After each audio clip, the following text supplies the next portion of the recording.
ఆయన తనంత తానుగా స్వయంభూమూర్తి. మహానుభావుడు, ఆయనకి చెమట పడుతుంది ఇప్పటికీ. చాలా కాలం మాట్లాడారు. స్వయంభూగా తనంత తాను వెలిసినటువంటి స్వామి. అటువంటి వాడికి వేడి చేస్తుందన్నటువంటి భయంతోటే పూలంగి సేవ చేస్తే ఆ రోజు స్వామికి వడపప్పు పానకం నైవేద్యం పెడతారు చలవ చేయడానికి. కరెంటు మీకు కనపడుతోందా? మీకు కనపడదు. ఒక కరెంటే ఇన్నిటిని ఇచ్చినప్పుడు ఈశ్వరుడి శరీరమునకు ఆవహించి ఉన్న లక్ష్మి మీకన్నీ ఎందుకు ఇవ్వదు? అందుకనే ఆ ప్రమాణ శ్లోకం. ఇది విశ్వాసము. ఈ పూనిక నీకుంటే ఈశ్వర అభిషేక తీర్థమునన్ను ఉద్ధరించగలదు అని నువ్వు నమ్మి పుచ్చుకుంటే నీ నమ్మకంలో ఈశ్వరుడు ఉన్నాడు. వెంకటాచలపతి యొక్క సేవలలో శుక్రవారం నాడు జరిగేటటువంటి పూరాభిషేకం చాలా గొప్ప అభిషేకం. అందుకే మీకు సాధారణంగా వెంకటాచలం కొండ మీద శుక్రవారం దగ్గర నుంచి ఆదివారం ఇంచుమించు సోమవారం వరకు దర్శనాలు చాలా లేట్ అవుతుంటాయి. రూములు దొరకడం కష్టం అవుతుంటుంది. కారణం ఏంటంటే శుక్రవారం నాడు పూరాభిషేకం ఉండడమే దానికి కారణం. శుక్రవారం నాడు జరిగేటటువంటి పూరాభిషేకానికి టికెట్ 750 రూపాయలు, చాలా తక్కువ. దానికి పసిపిల్లల్ని ఎలవ్ చేయరు.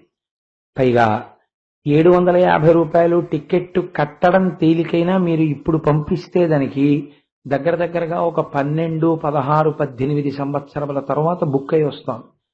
ఇప్పుడైతే నేను ఈ మధ్య కాలంలో నాతో ఎవరో చెప్పినట్టుగా నాకు జ్ఞాపకం, అసలు ఇవ్వట్లేదు, డేట్ రిజర్వ్ చేయట్లేదు అని. ఎందుకనంటే చాలా దూరం వెళ్ళిపోయింది కాబట్టి లేకపోతే వస్త్రాలంకార సేవకుందో అలాగా. కనుక పూరాభిషేకానికి టికెటే దొరకదు అసలు. అందుకని అటువంటి పూరాభిషేక కార్యక్రమం గురువారం నాడు జరిగేటటువంటి పూలంగి సేవకి కొనసాగింపుగా జరుగుతుంది. గురువారం నాడు సాయంకాలానికి వచ్చేటప్పటికీ స్వామివారు పూలంగి సేవ చేయించుకుంటారు. పూలకి ఒక గుణం ఉంటుంది బాహ్యమునందు. అంటే నేను సొంతంగా చెప్తున్నాను అనుకోకండి, నేను ఈ సేవల మీద ఉన్నటువంటి వ్యాఖ్యాన గ్రంథాలు చదివి చెప్తున్నాను.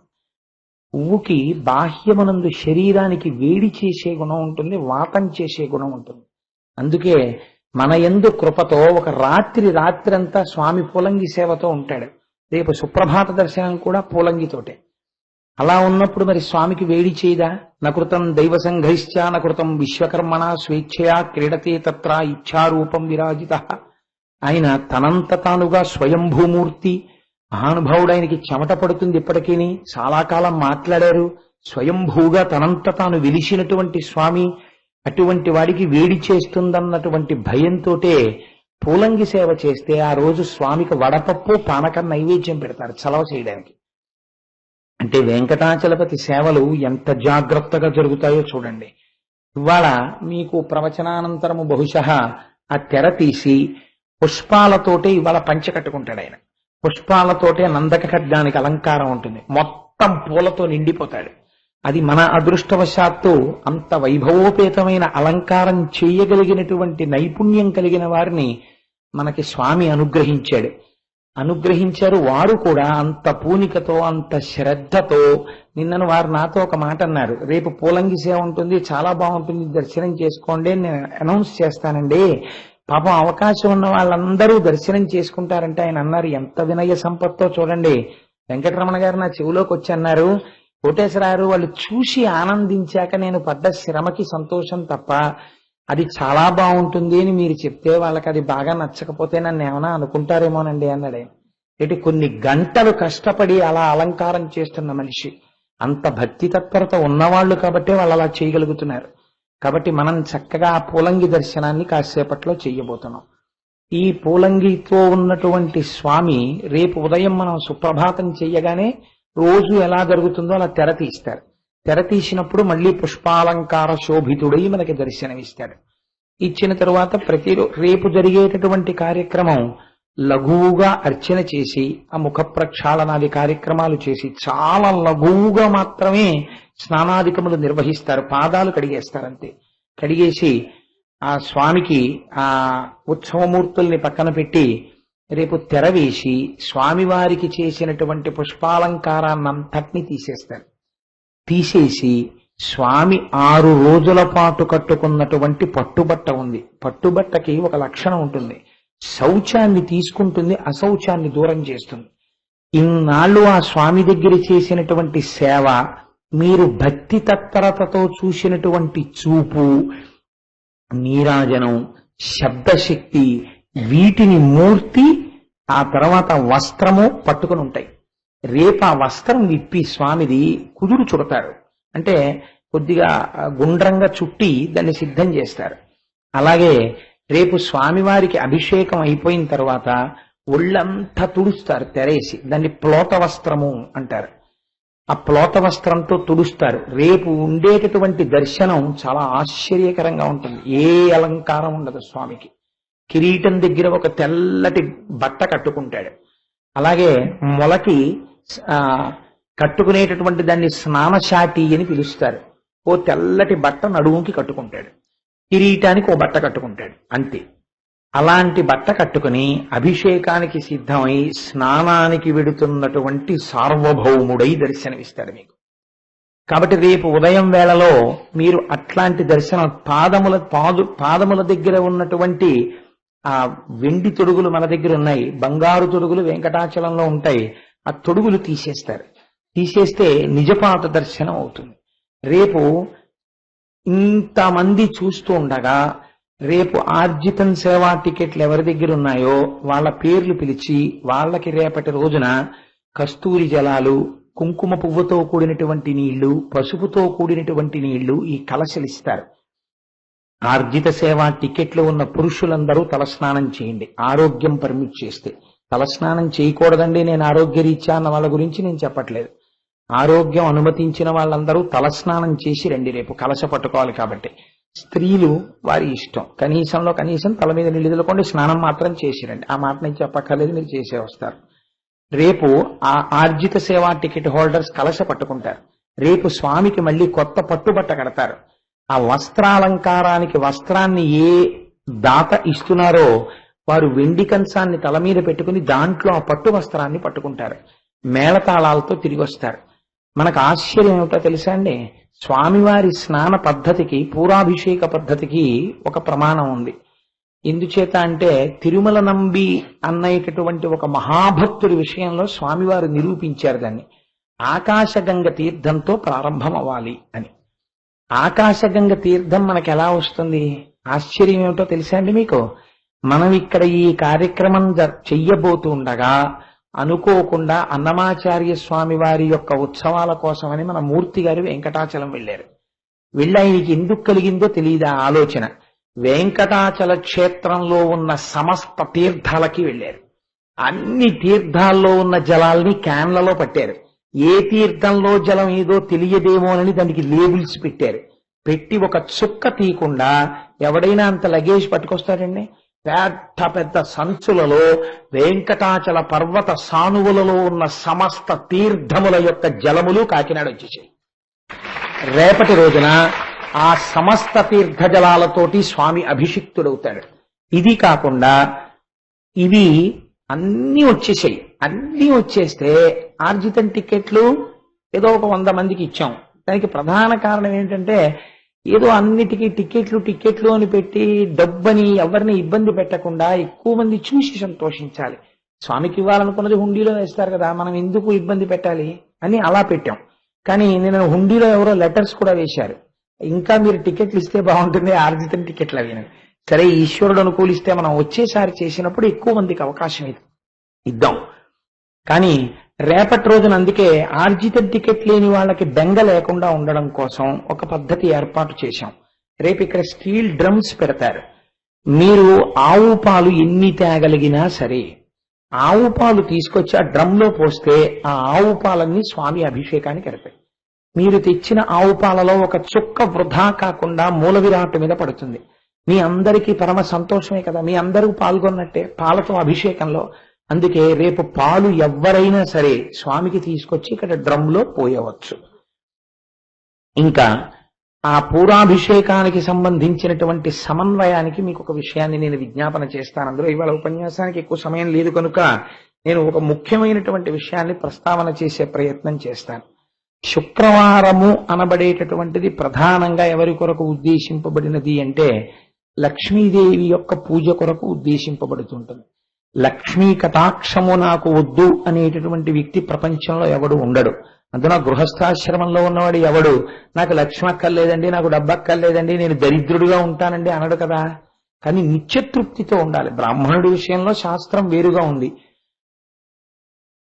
కేవలము ఒక లేశమాత్రము దొరికినా దానితో పరమ తృప్తితో జీవితాన్ని ఎవడు గడుపుతున్నాడో వాడు బ్రాహ్మణ్యమును కలిగి ఉన్నవాడు అని శాస్త్రం నిర్ధారించింది. అందుకే యతీనాం భూషణం జ్ఞానం సంతోషోహి ద్విజన్మనాం ఉద్యమం శత్రుహననం భూషణం భూతిమిచ్చతాం అంటాడు వ్యాసుడు దేవీ భాగవతంలో. ఎవడు యతి అంటే ఎవరు నిరంతరము జ్ఞానముతో ఉంటాడో వాడు యతీనాం భూషణం జ్ఞానం సంతోషోహి ద్విజన్మనాం.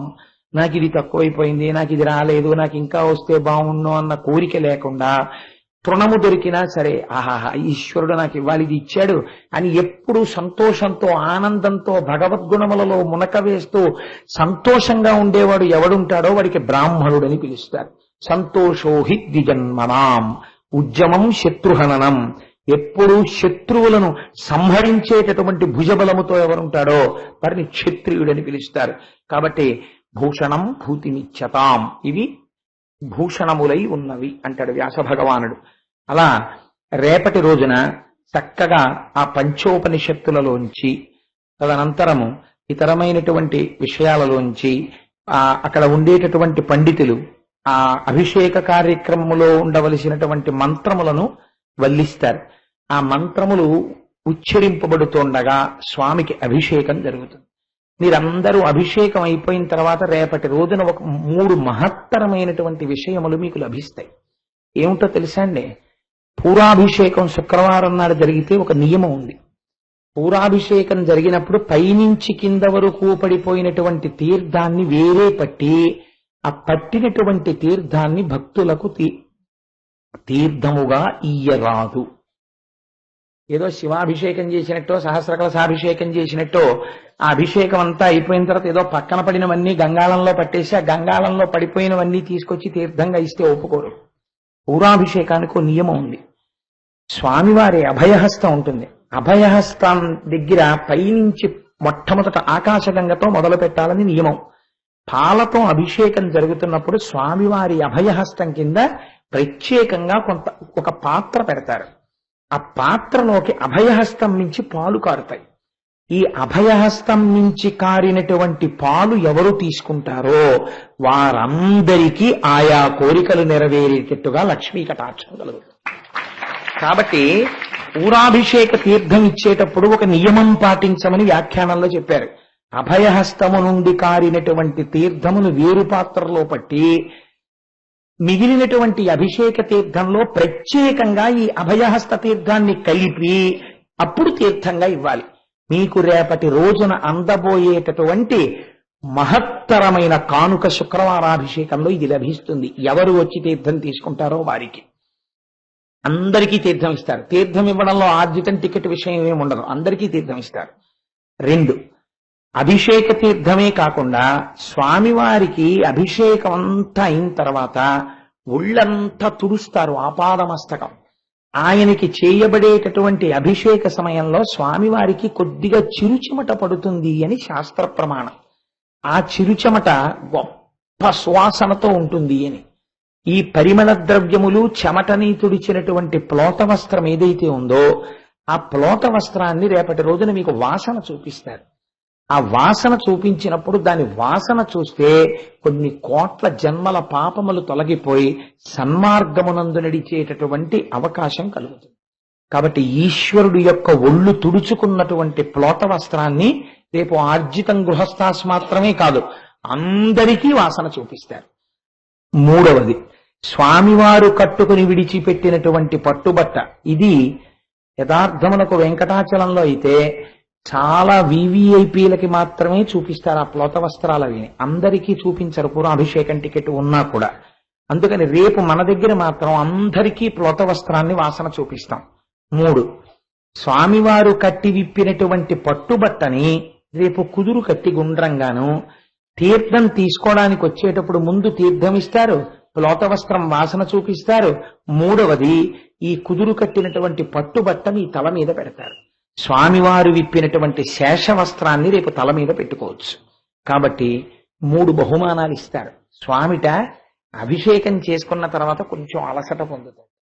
మన కోసం కదా మహానుభావుడు ఇంత అభిషేకం పొందుతున్నాడు. వెంటనే ఆయనకి అలసట తీరడం కోసమని కొద్దిగా వెన్నపూస, పంచదార నైవేద్యం పెడతారు. పెట్టి రేపు చూద్దురు గాని చాలా ఆశ్చర్యంగా ఉంటుంది ఆ దర్శనం. రోజు ఉండే దర్శనంలా ఉండదు. రేపు స్వామివారి అభిషేకం జరుగుతున్నంతసేపు కింద ఒక తెల్లటి బట్ట కట్టుకుంటాడు, పైన తెల్ల బట్ట కట్టుకుంటాడు.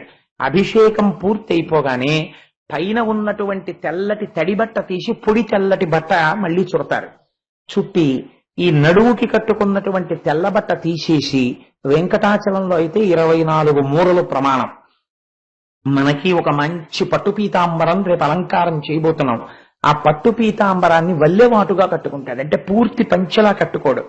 ఎంత దయాళు అయి ఉంటాడంటే, నేను స్నానం చేస్తున్నాను అనుకోండి, అనుకోకుండా నా కొడుకు కంఠం వినపడింది అనుకోండి, ఏమిటి వీడు వచ్చాడా పాండిచేరి నుంచి అనుకున్నాను అనుకోండి, ఎందుకు వస్తాడు నా భ్రాంతి, ఏదో కొడుకు వచ్చాడు అనుకున్నానులా ఉంది అనుకున్నాను అనుకోండి. లేదు మా అబ్బాయి మాట, అమ్మ నాన్నగారు ఉన్నారా, నాన్నగారు ఎక్కడున్నారు అంటున్నాడు అనుకోండి. స్నానం చేస్తున్నారు, ఏమిట్రా ఇలా వచ్చావు అంటోంది అనుకోండి నా భార్య. ఏమిటోనమ్మా 2 రోజుల నుంచి నాన్నగారు కల్లోకి వస్తున్నారు, ఒకసారి చూసి వెళ్ళిపోదాం అనిపించి వచ్చానమ్మా, పరీక్షలు ఎలాగో 20 రోజులు లేవు కదా అని అన్నాడు అనుకోండి.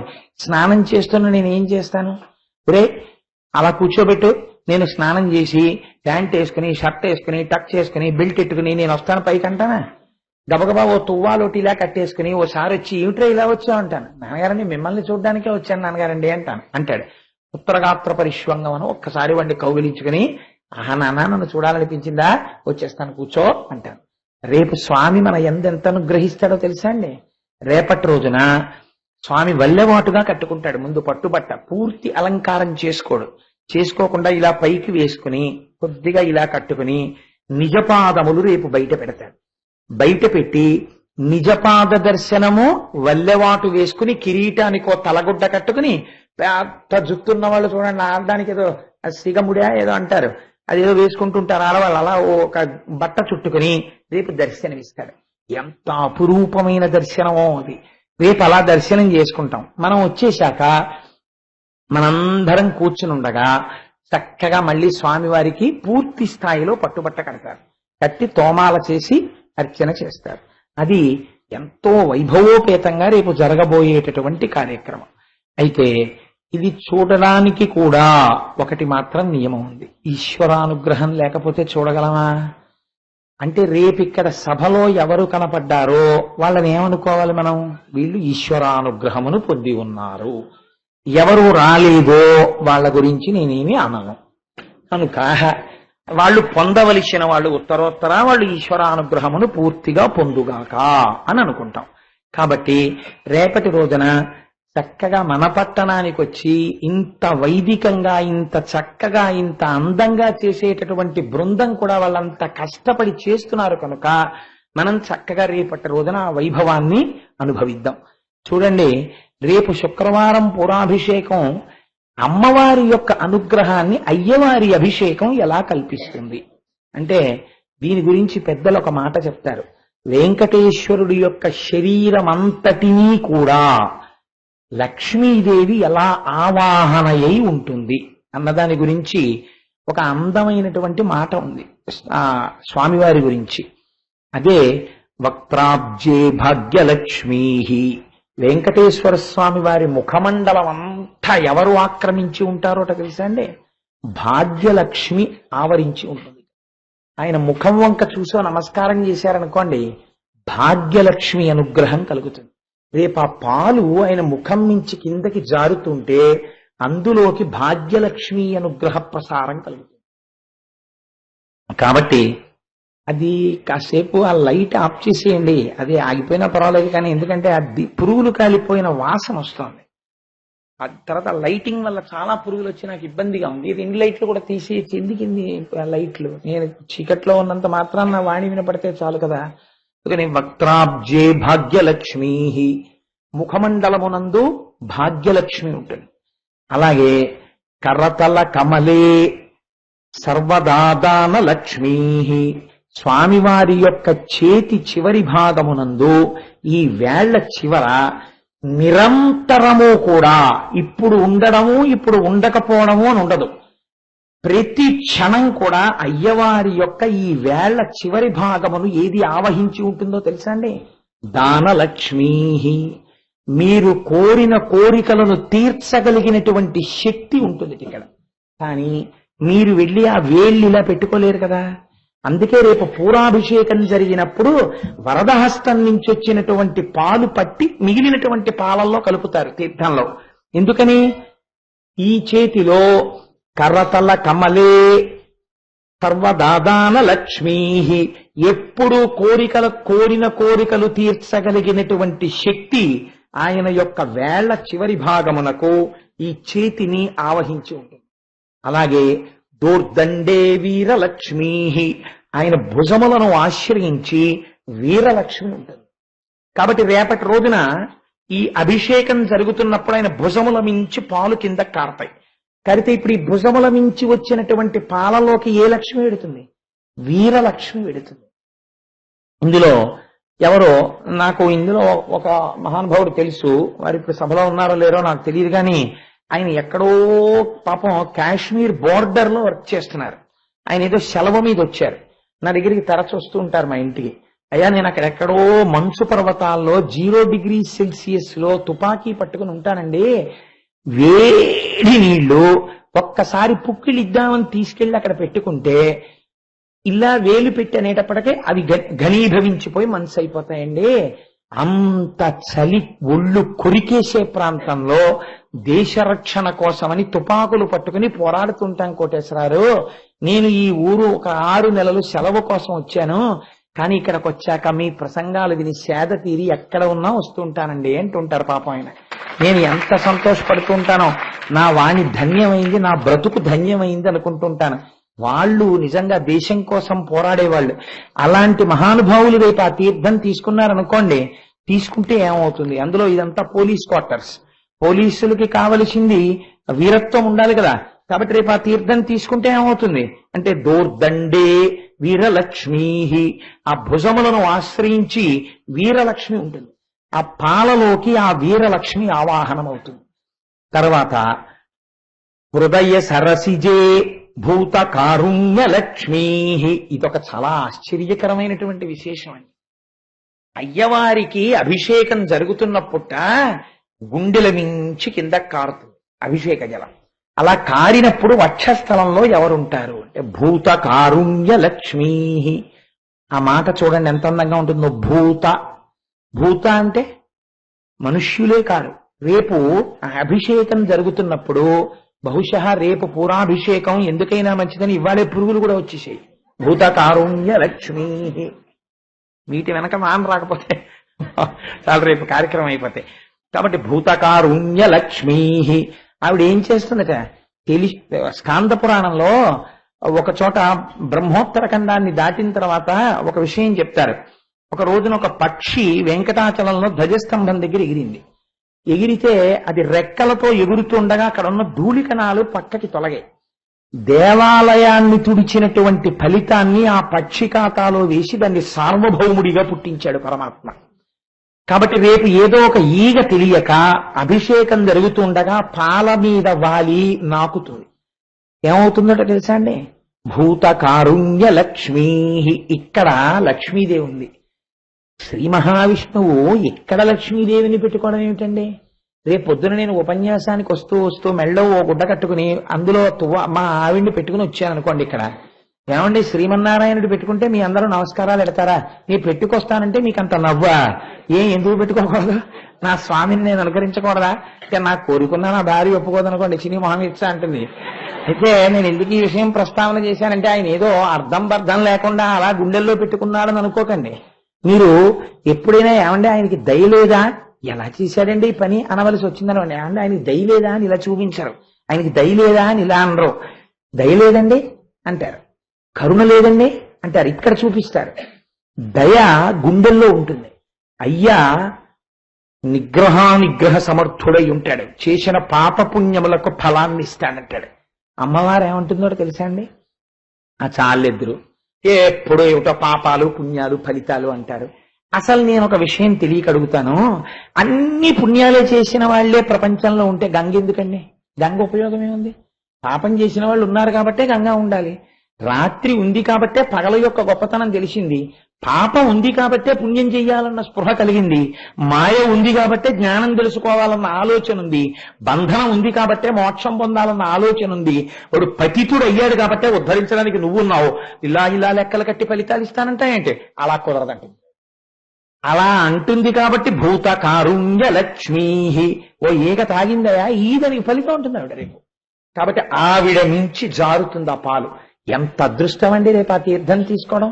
కాబట్టి హృదయ సరసిజే భూత కారుణ్య లక్ష్మీ ఖడ్గాగ్రే శౌర్య లక్ష్మీ. నందక ఖడ్గమని ఆ స్వామివారు ఆ ఖడ్గం పెట్టుకుని ఉంటారు. ఆ ఖడ్గానికి చెయ్యి తగులుతూ ఉంటుంది. ఆ చేతి నుంచి పాలు పడ్డాయనుకోండి, ఇలా పెట్టుకున్నప్పుడు పడితేట ఎవరి అలా నందక ఖడ్గమునకు దగ్గర ఉన్న చేతి మించి పడినటువంటి పాలని తీర్థంగా తీసుకుంటున్నారో, అందుకే పూరాభిషేకంలో ఒక గొప్పతనం ఉంది తెలుసా అండి. రేపు మనం ఆ ప్రక్రియ చెయ్యట్లేదు, కానీ ఒక్కొక్క అవయవం నుంచి జారినటువంటి తీర్థాన్ని మళ్ళీ వేరే వేరే పడుతుంటారు ఒక్కొక్క ప్రయోజనానికి. ఇప్పుడు నేను ఆ విషయాలన్నీ చెప్పదలుచుకోలేదు అనుకోండి. కాబట్టి ఆ ఖడ్గాగ్రే శౌర్య లక్ష్మీ, ఆ ఖడ్గము యొక్క పైభాగమునకు తగిలి కింద పడినటువంటి పాల వలన శౌర్యము కలుగుతుంది, మంచి ధైర్యం వస్తుంది వాడికి. కాబట్టి శౌర్య లక్ష్మీ. ఇంకేమిటి ఉండాలి అంటే సకల గుణగణాడంబరే సౌమ్య లక్ష్మీ. ఆయన యొక్క సమస్త గుణములు కూడా లోపల ఉన్నటువంటి పరమాత్మ చైతన్యమును ఆశ్రయించి ఉన్నాయి కదండి. అందుకని ఈశ్వరుడు యొక్క అనుగ్రహం చేత ఆ గుణములు అన్నీ కూడా వాటిలో ఉండేటటువంటి అంశ ప్రవేశించి మనం కూడా సౌమ్యంగా ఉండడం, పెద్దల మాట వినడం, సత్యంతో ఉండడం, శౌచంతో ఉండడం, ఇలాంటి లక్షణములు కలుగుతాయి. కాదు ఆయన యొక్క శరీరం అంతటా కూడా సర్వావయములయందు సౌమ్య లక్ష్మీ, సౌమ్య లక్షణంతో ఉంటాయిట. మీరు ఏ అవయవం చూడండి వ్యగ్రతతో ఉండదు పరమాత్మది. వెంకటేశ్వర స్వామి వారి యొక్క సమస్త అవయవములు కూడా సౌమ్యము మూర్తీభవించి ఉంటుంది. అందుకే ముక్కు మీద కోపం ఉండి ఏమిటోనండి కోపం గెలవలేకపోతున్నాను, అస్తమానం ఈ కోపం వల్ల ఎంత మందిని పాడు చేసుకున్నానో అన్న వాళ్ళు రేపు పూరాభిషేక తీర్థం తీసుకున్నారనుకోండి, వాళ్ళకి ఆ సౌమ్యం వస్తుంది. అందుకని సర్వాంగే సౌమ్య లక్ష్మీ. ఇన్ని లక్ష్ములు కి తగిలి పరమాత్మ అనుగ్రహంగా తీర్థం కిందకు వస్తోంది. ఇప్పుడు ఏమైంది? సకల సామ్రాజ్య లక్ష్మీ మయితే విజయతాం. ఇప్పుడు అమ్మా నువ్వు ఇన్ని లక్ష్ములుగా ఆయన శరీరమంతటా నిండి నిబిడీకృతమై ఉన్నావు. ఈ అభిషేకము జరుగుతున్నప్పుడు ఇన్ని లక్ష్ముల యొక్క కటాక్షము ఆ తీర్థములలోకి కలుస్తుంది, కలిసి కిందకొస్తుంది. మీరిప్పుడు ఆ తీర్థాన్ని లోపలికి పుచ్చుకుని ప్లోత వస్త్రాన్ని వాసన చూసి పరమాత్మ యొక్క శేషవస్త్రాన్ని తల మీద పెట్టుకుంటే రేపటి రోజుతో కొన్ని కోట్ల కోట్ల కోట్ల జన్మలలో మనం అనుభవించినటువంటి జీవితం ఒకెత్తు, రేపు ఉదయం మనం తీసుకోబోతున్న తీర్థం ఒకెత్తు. అందుకే వెంకటాచలంలో శుక్రవారం నాడు జరగబోయేటటువంటి పూరాభిషేకం అంత గొప్పది. రంగనాయకుల మంటపంలో కూర్చోపెట్టి ఎవరినైనా ఆశీర్వచనం చెయ్యవలసి వస్తే వెంకటాచలంలో ఈ శ్లోకం చెప్పి ఆశీర్వచనం చేస్తారు. అలాగే వెంకటాచలం నుంచి ఎవరైనా ఘనాపాటీలు వంటి పెద్దలు వచ్చినప్పుడు వారిని ఆశీర్వచనం సభాముఖంగా ఎవరికైనా ఆశీర్వచనం చేయవలసి వస్తే వారి ఈ శ్లోకమే చెప్పి ఆశీర్వచనం చేస్తారు. నేను మొన్న భిలాయిలో ఆ కార్యక్రమం చేయడానికి వెళ్ళినప్పుడు వెంకటాచలం నుంచి కొంతమంది ఘనాపాటీలు వచ్చారు. వాళ్ళు నాకు ఆశీర్వచనం చేయవలసి వచ్చినప్పుడు ఈ శ్లోకంతోనే నాకు ఆశీర్వచనం చేశారు. అంటే మీకు ఒక విషయం ప్రస్తావన చేశాను. నేను అదేదో అహంకారానికి ప్రస్తావన అదొక ఈశ్వర అనుగ్రహం అంతే. కనుక రేపటి రోజున మీరు ఆ తీర్థం అందుకోవడానికి ఎంత ఉరకలు వేసి రావలసి ఉంటుందో ఆలోచించుకోండి. రేపటి రోజు తెల్లవారకట్ట నుంచి మనకంత పరమ పవిత్రమైనటువంటి రోజు. కనుక మనం రేపు పూరాభిషేకంలో స్వామివారి అనుగ్రహానికి పాత్రులం కావడానికి శతవిధా ప్రయత్నించి ఆ అనుగ్రహాన్ని పొందేటటువంటి ప్రయత్నం చేద్దాం. అన్నిటినీ మించి మనకి రేపటి రోజు దొరకబోయేటటువంటి ఒక గొప్ప అదృష్టం ఉంది. ఏమిటో తెలుసా అండి? అదృష్టం మనం స్వామివారి యొక్క నిజపాద దర్శనం చేస్తాం. నిజపాద దర్శనం చేస్తే ఎందుకండి శుక్రవారం నాడు అంత గొప్ప అని మీకు అనుమానం రావచ్చు. మీరు రోజు ఇక్కడ సుప్రభాతం చదువుతున్నారు స్వామివారి. స్వామివారి సుప్రభాత శ్లోకాలు చదివేటప్పుడు ప్రపత్తిలో చివరికి వెళ్ళిపోతూ ఉండగా ఒక శ్లోకం వస్తుంది. ఆ శ్లోకంలో మీరు ఒక మాట అంటారు, శిశోర మానౌ ప్రాప్తౌ పరస్పర తులాంతరౌతే అని. అమ్మా, పరమేశ్వరుడి యొక్క నిజపాదములు ఎటువంటివో తెలుసండి? ఆ నిజపాదములు సంటి పిల్లవానికి అమ్మపాలు ఎటువంటివో పరమేశ్వరుడి యొక్క నిజపాద దర్శనము అటువంటిది. స్వామివారి ఏడుకొండలవాడి నిజపాద దర్శనం శుక్రవారం నాడు చేస్తే ఏమవుతుంది? మీరు చాలా శ్రద్ధాళువులై వినండి మాటని. మీకు సృష్టిలో ఒక గింజ భూమిలో పడుంటుంది, మొలకెత్తదు. మొలకెత్తగలిగిన శక్తి ఉంటుంది కానీ మొలకెత్తదు. అది ఎవరో కూడా తెలియదు, భూమిలో పడిపోయి ఉండిపోతుంది. ఇంకొకటి అంకురమై ఉంటుంది కానీ అది చెట్టు అవుతుందని నమ్మకం లేదు, ఎవరో తొక్కేస్తారు. ఇంకొకటి చిన్న మొక్క అయి ఉంటుంది కానీ అది పెరుగుతుందని నమ్మకం లేదు, మేక తినేస్తుంది.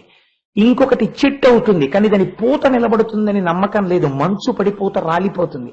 ఇంకొకటి పూత పూసింది కానీ ఆ పూత కాయ అవుతుందని నమ్మకం లేదు, ఎందుచేతనంటే పక్షులు కొరికేస్తాయి.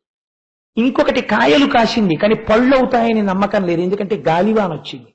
ఇంకొకటి పండు పండింది, పూర్తిగా ఇన్ని దశల్ని దాటి పండు పండి అప్పుడు ఆ పండు యోగ్యుడైనటువంటి వ్యక్తి చేతిలో పడి తినబడింది. యోగ్యుడైన వ్యక్తి ఎవరు?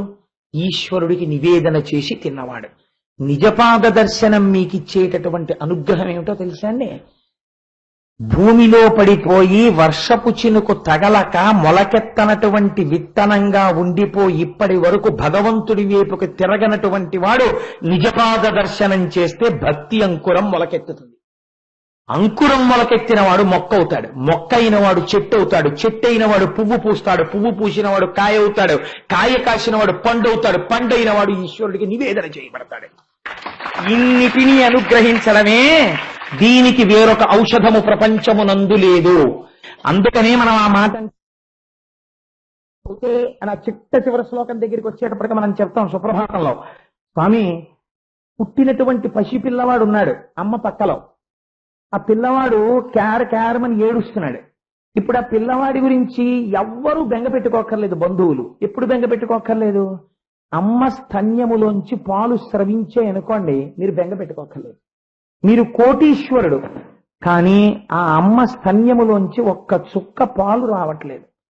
ఆ పిల్లాడి బ్రతుకు కోసమని ఎన్ని కోట్లున్నా ఎంత పరుగులు తీస్తారో, ఎంత భయపడతారో. ఈశ్వర నిజపాద దర్శనము జరగనంతసేపు వాడి జీవితం అంతే. ఈశ్వర నిజపాద దర్శనం ఏనాడు చేశాడో ఆనాడు వాడు ఎంత అర్భకుడైనా తల్లిపాలు దొరికిన వాడితో సమానము. ఆ మాట మనం ప్రతిరోజు చెప్పుకుంటున్నాం స్వామి దగ్గరికి వెళ్ళి. అందుకని స్వామి నాకేమిస్తావో తెలుసా? నా చంటితనంలో అమ్మపాలు నన్ను రక్షించినట్టు ఎప్పటికైనా నీ నిజపాద దర్శనం నాకు ఇప్పించు అని అడుగుతున్నాం. రేపటి రోజున తన వెండి తొడుగులు తీసి తన నిజపాదములను కొన్ని గంటలు మాత్రమే ఇవ్వబోతున్నాడు ఈశ్వరుడు. ఆ సమయంలో మనం లేవనుకోండి, తోమాల సేవ సమయానికి తొడుగులు మళ్ళీ పెట్టేస్తాం, ఇక మళ్ళీ కనపడవు పాదాలు. ఎందుకని? అంతే, దాని శక్తి అటువంటిది. అపారమైన శక్తి కలిగిన వస్తువుకి శక్తి లేని వస్తువుకి తేడా లేదండి. ఒక చీపురు కట్టు ఉందనుకోండి, మీరు బాల్కనీలో పడేస్తారు.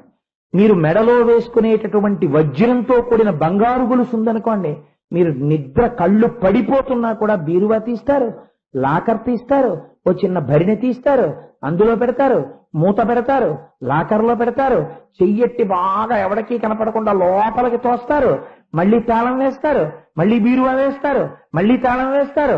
ఆ తాళం తీసుకెళ్లి తలగలా కింద ఎత్తుకుంటారు, 4 మాటలు తొడుగుకుని అప్పుడు నిద్రపోతారు. ఏం చీపురు కట్ల ఎందుకు పారేదండి? చీపురు కట్ట ఎంతమందికి కనపడినా పర్వాలేదు, కానీ బంగారు గొలుసు అలా కనపడితే ప్రమాదం. ఈశ్వర పాదములు కూడా అంతే, అవి కనపడితే చాలా శక్తులు ప్రసరిస్తాయి.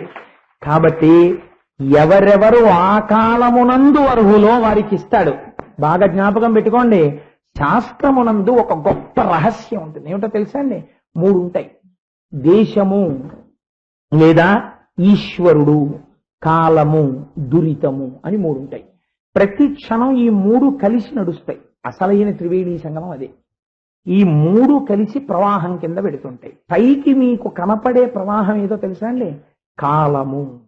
మీరేం చెప్పగలరంటే ఇలా టైం చూసి 7:30 అయింది. ఇప్పుడు ఈ కాలమునందు అంతర్లీనముగా రెండో ప్రవాహం వెళ్ళిపోతుంటుంది. ఏమిటో తెలుసా అండి? దురితము. ఇది ఎవరికి తెలుస్తుంది? ఎవరికి తెలియదు.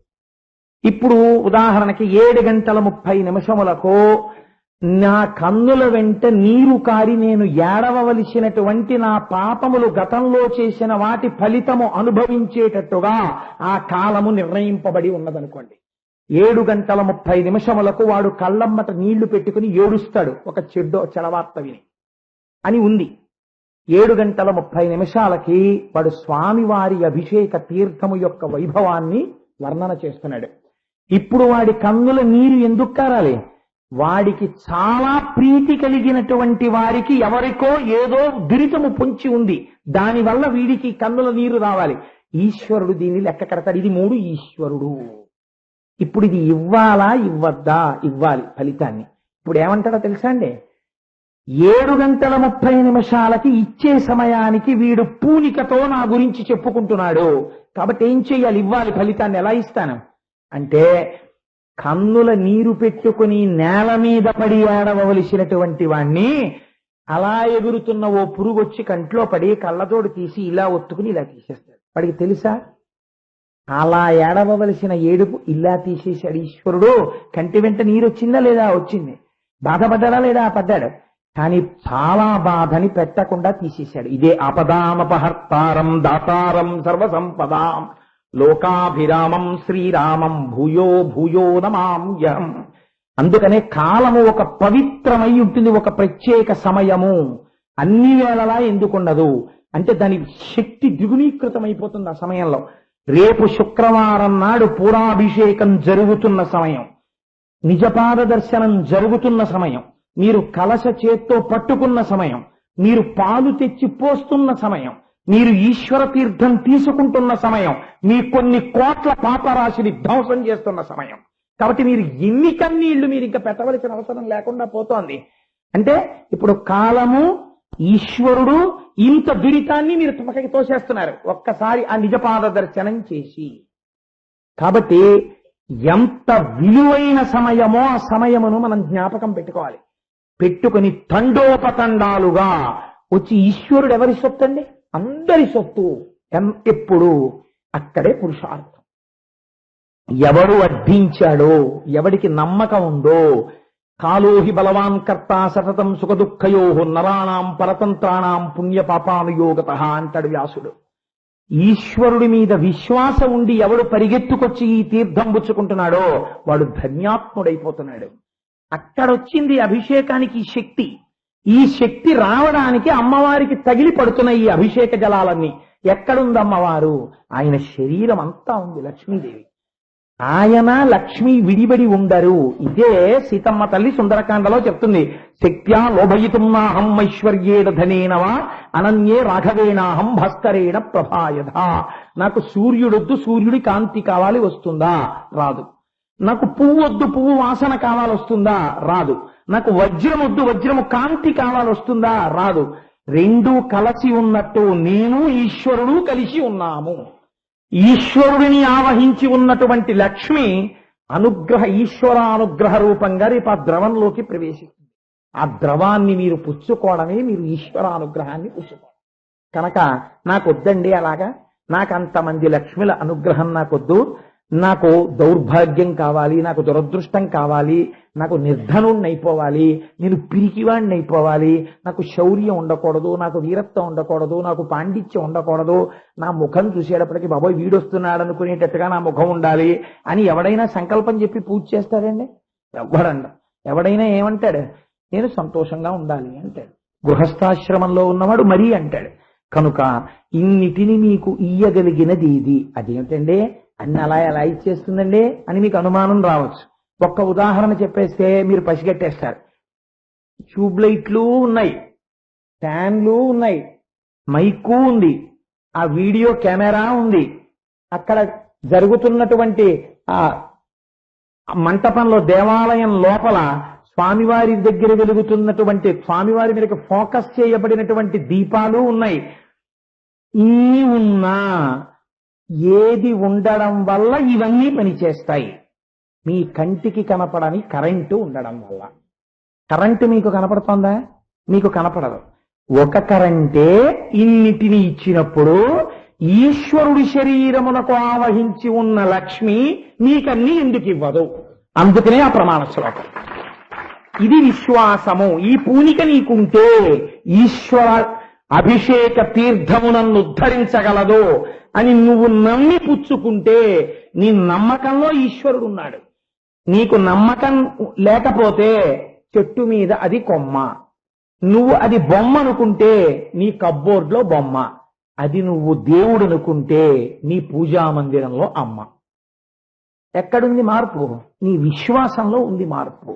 కాబట్టి విశ్వాసము చేత ఫలితం వస్తుంది. అంతేకాని విశ్వాసహీనుడై పుచ్చుకున్నాడు అనుకోండి, అది ఫలితం ఇవ్వదు. అందుకే ఏకకాలమునందు పూజ జరిగితే కొందరు ఫలితాన్ని పొందుతారు, కొందరు పొందలేకపోతారు. కారణం ఏంటో తెలుసా అండి? సంశయాత్మ వినశ్యతి. ఆవడలా చెప్తాడు తినే. ఏమిటండి ఇలా పుచ్చేసుకుంటేట వీరత్వం వచ్చేస్తుందంటే, శౌర్యం వచ్చేస్తుందంటే, అది వచ్చేస్తుందంటే, ఇది వచ్చేస్తుందంటే, అంటే మనం మళ్ళీ ఖండించడానికి వీలు లేకుండా కరెంట్ అంటాడు, మెయిన్ అంటాడు, వీడియో అంటాడు. పుట్టిదండి అలాగే గడిపేస్తున్నాడు ఆయన అన్నారనుకోండి, నాకేం పోయింది?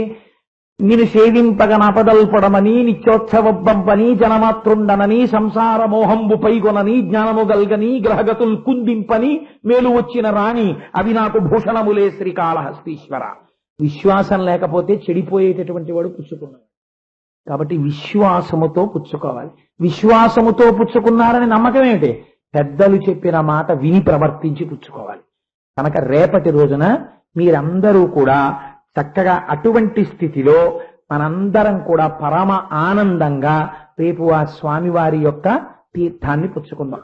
ఇక్కడే ఇవాళ నేను అసలు పురాణ సమన్వయం చేయడానికి నాకేం సమయం సరిపోలేదంటే ఎంత ఉన్నా సరిపోదు అనుకోండి, అది వేరు విషయం. నీ మొహం వింటూనే ఉన్నాం కదా, నువ్వు చెప్పేది ఏమిటి అనకండి. కాబట్టి ఆ స్వామివారి యొక్క అనుగ్రహం, నేను ఆ పాదముల గురించి ఎందుకు మీకు మనవి చేస్తున్నానంటే, మనకి అందులోనే నాకు వెంకటేశ్వర సుప్రభాతం మొత్తం మీద నాకు అర్థం కానిది, నాకు చాలా పరమ అసహ్యకరం అనిపించేది ఒకే శ్లోకం. ఒకే ఒక శ్లోకాన్ని నేను చదవడానికి కూడా కొంచెం అసహ్యించుకుంటాను. అసలు ఈ శ్లోకం ఒకటి ఎందుకు రాశారనిపిస్తుంది. బహుశా తులసివనంలో గంజాయి మొక్క ఈ శ్లోకం. అది ఏమిటి నేను సభాముఖంగా చెప్పను. ఎందుకు చెప్పను అంటే, అది వేరుగా ఆంతరంగికులతో చెప్పే శ్లోకమే కానీ మీ భక్తి నేను పాడు చేయకూడదు. అందుకని ఆ శ్లోకం గురించి నేను చెప్పను. చాలా ఆశ్చర్యకరమైన శ్లోకాలన్నీ అమృత భాండములు మిగిలిన శ్లోకాలు. ఆ ఒక్క శ్లోకం విషయంలో మినహాయింపు. ఇప్పటికీ నాకు ఆ శ్లోకం ఎందుకు రాశారో అర్థం కాదు. ఆ శ్లోకం చదవాలంటే నాకు అసహ్యం కూడా. ఏట్రా శ్లోకం అనిపిస్తున్నాను. అది ఎంత గొప్పదైనా అయి ఉండొచ్చు. నాకు ఎందుకో ఎన్ని కోణాల్లో విచారణ చేసినా అసలు అటువంటి శ్లోకం రాయకూడదనిపిస్తుంది ఆ శ్లోకాన్ని. సరే, దాన్ని పక్కన పెడితే ఒక శ్లోకం ఉంది. ప్రతి శ్లోకం అమృత గుళికే సుప్రభాతంలో.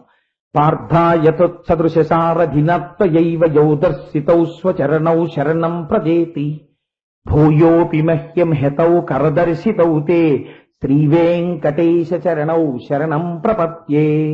ఈ శ్లోకం ఎక్కడ రాసి ఉంటుందో తెలుసా అండి మీకు? వెంకటాచలంలో తిరుపతి పట్టణంలో మీరు గోవిందరాజస్వామి వారి దర్శనానికి వెళ్ళినప్పుడు, గోవిందరాజస్వామి వారి దర్శనం చేసుకుని ఎడం పక్కకి వచ్చినప్పుడు ఆ పక్కన కృష్ణ పరమాత్మ ఇలా నందక ఖడ్గం పెట్టుకుని పద్మాసనం వేసి కూర్చుని ఉంటారు. అలా కూర్చున్నటువంటి కృష్ణ పరమాత్మ యొక్క ఆలయ రాజద్వారం మీద రాసి ఉంటుంది. పార్థాయతోత్సదృశసారధినత్వయైవ యౌదర్శితౌ స్వచరణౌ శరణం ప్రజేతి. ఈశ్వర, పార్థుడు అనగా అర్జునుడికి నీవంత గొప్పవాడవని తెలుసా? ఇది చాలా బుకాయింపుతో కూడినటువంటి శ్లోకం. ఇలాంటివి చాలా సమర్థత కలిగినటువంటి వాళ్ళు మాత్రమే రాయగలరు. ఇది ఎటువంటిదంటే, నాకు ఈ శ్లోకం చదివినప్పుడల్లా ఒక విషయం జ్ఞాపకం వస్తుంటుంది. కాళహస్తీశ్వర శతకంలో దూర్జటి ఒక శ్లోకం ఒక పద్యాన్ని రచించారు.